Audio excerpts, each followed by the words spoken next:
वालेकुम, जय हिंद। आज जुमा का दिन था। जुमा की नमाज़ पढ़ के इबादत करके सभी के लिए दुआ मांगी गई। दुआ के अंदर तो आपको पता है कि हमारी मस्जिद से लेके दरगाह से लेके घर तक हर परिवार का सदस्य दुआ मांगता है, सभी समाज के लोगों के लिए। कई लोगों को गलतफहमी है, मैं आज आपको क्लियर करना चाहता हूं कि जब भी नमाज होती है, नमाज के बाद दुआ मांगी जाती है, जिसमें कहा जाता है कि आलम के लोग, पूरे दुनिया के लोग, चाहे वो हिंदू हो, मुसलमान हो, सिख हो, ईसाई हो, दलित हो, बुद्धिस्ट हो, मराठा हो, गुजराता हो, तमिल हो, उड़ी हो, जो भी हो, हर समाज के लिए दुआ मांगी जाती है मस्जिदों में, घरों के अंदर। मैं आपको क्लियर बताना चाहता हूँ, कोई नफरत फैलाने वाले अगर ये बात कहते हैं तो कभी बैठ कर देखना, मस्जिद में जाकर देखना, तुम्हारे लिए वेलकम है और तुम देख लेना दुआ क्या मांगते।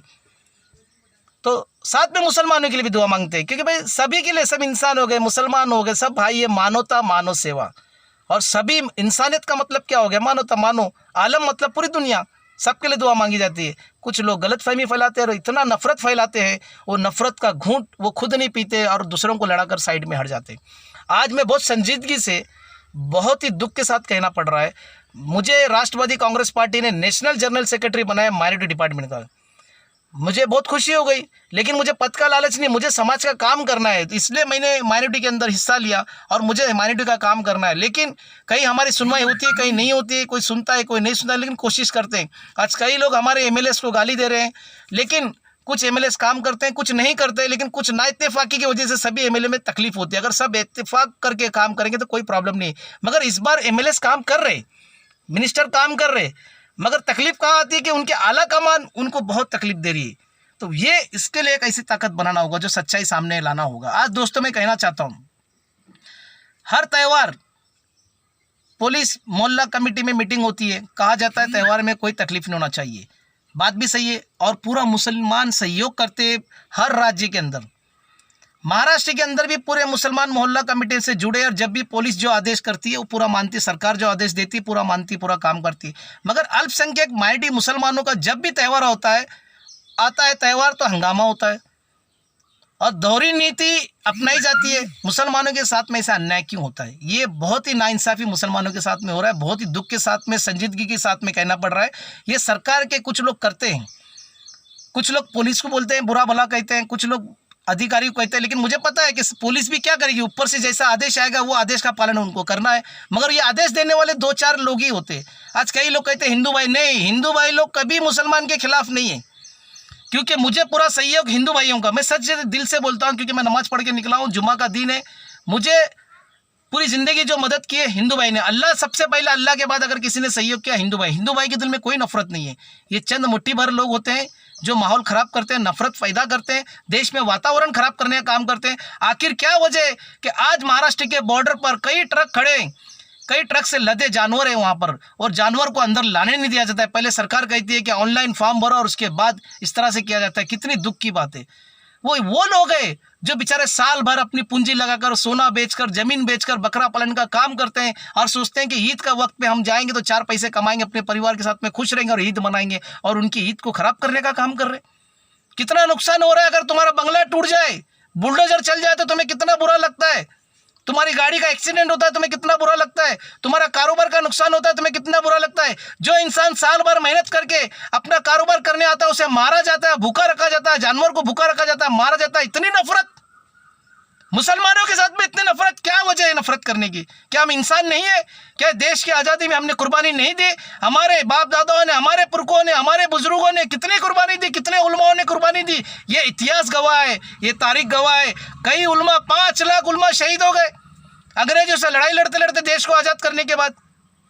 फिर भी मुसलमानों ने कभी वो बताने की जरूरत नहीं समझी। ये तो खुद हिंदू भाई, जो बड़े बड़े लोग हैं, जो बड़े बड़े नेता जानते हैं, मगर चंद लोग जिन्होंने देश में कोई कुर्बानी नहीं दी, देश की आज़ादी में कोई हिस्सा नहीं लिया, आज वो नफरत फैला रहे। हर बात पे नफरत, हर चीज़ में नफरत, सोशल मीडिया से लेकर जो है मुंह में बक रहे। कब तक चलेगा ऐसा नाइंसाफ़ी क्यों कर रहे? और अब आ भी करते हैं तो हो जाते हैं बदनाम, वो कत्ल भी करते हैं तो चर्चा तक नहीं होती। वाह, ये कौन सा इंसाफ है? ये नाइंसाफ़ी, ये जुल्म बंद करिए। इंसान का खून, एक इंसान का खून बहाना है पूरे इंसानियत का खून बहाने जैसा है। आज मुसलमान हर चीज़ में खड़ा है। मुसलमान से सवाल किया गया जब देश आज़ाद हो गया, तुम पाकिस्तान में रहना चाहते हो कि भारत में रहना चाहते हो? तुम पाकिस्तान जाना चाहते हो कि हिंदुस्तान में जाना चाहते हो? जो मुसलमान पाकिस्तान जाना चाहते थे चले गए, जो हिंदुस्तान से प्यार करते थे रह गए, और वो प्यार करते रहेंगे मरते दम तक। मगर उनके साथ में इतना जुल्म ढाया जा रहा है, इतना तो अंग्रेजों ने भी नहीं किया था। और इतनी सियासत हर चीज में, सरकारी नौकरी में मुसलमान को नहीं लिया जा रहा है, 2%। जहां रिजर्वेशन की बात आती है हर समाज के लिए, तो मुसलमान जब आवाज उठाए तो उनको बुरा लगता है।